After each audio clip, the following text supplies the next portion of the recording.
है मसीह का प्यारा वचन, ये है वचन प्यारा। परमेश्वर के धन्य नाम की महिमा हो। प्रभात मनन के सत्र 1927 में आप सभी का बहुत ही विनम्रता के साथ स्वागत करता हूँ। ये आज के मनन के लिए हम पढ़ते हैं इब्रानी अध्याय 8 पद 9 और 10।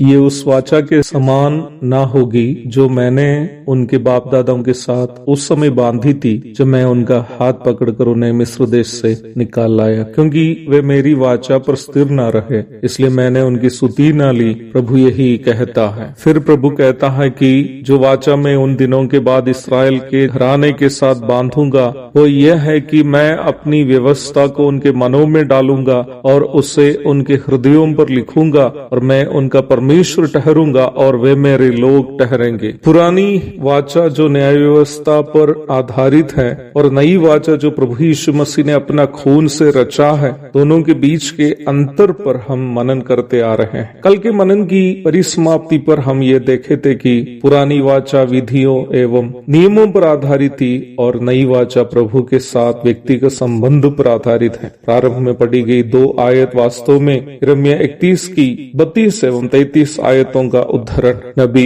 यिर्मयाह ईस्वी पूर्व 640 और ईस्वी पूर्व 586 के बीच सेवा की थी, जो यहूदा के अंतिम 5 राजा जो क्रमशः योशिया, यहोवाहाज, यहोयाकीम, यहोयाखीन और सिदकिया आदि के शासन काल थे। उन दिनों के यहूदा के हालात के बारे में आप दूसरा राजा 22 से 25 तक के अध्यायों और दूसरा इतिहास 34 से 36 तक के अध्यायों में पढ़ सकते हैं। इस समय के राजाओं में योशिया छोड़कर अन्य सभी लोग दुष्ट तथा परमेश्वर का भय नहीं मानने वाले थे, जिसके परिणाम स्वरूप राजा सिदकिया के शासनकाल के दरमियान यहूदा को नबी यिर्मयाह की भविष्यवाणी के अनुसार कसदियों के गुलाम बनकर परदेश में प्रवेश में जाना पड़ा। दूसरा इतिहास 36 की 17। वास्तव में विभाजित इस्राएल के 2 हिस्से जो बाद में इस्राएल और यहूदा के नाम में जाने जाते थे, आत्मिक पराजय की वजह उनकी क्या थी? क्या ये थी कि न्याय व्यवस्था जो उन्हें दी गई थी कमजोर थी?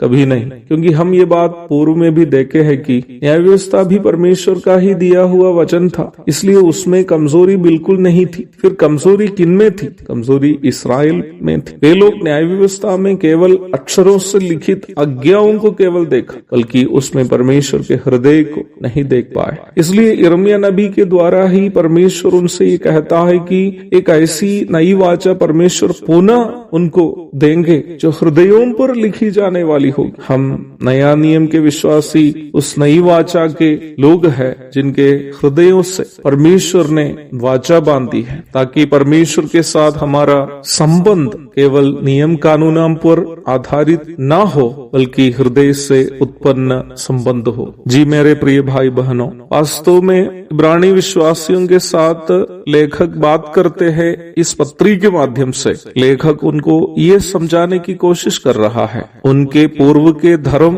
अक्षरों पर आधारित, अक्षरों से रचित विधि व्यवस्थाओं पर आधारित व्यवस्था थी, परंतु नई वाचा परमेश्वर के साथ एक व्यक्तिगत संबंध बनाने के लिए हमें प्रेरणा देती है। परमेश्वर हमसे एक व्यक्तिगत संबंध की उम्मीद करता है। एक और शुभ दिन की धन्य कामनाओं के साथ आज का मनन मैं यहाँ समाप्त करता हूँ। प्रभु आप सबको आशीष दे। आमीन।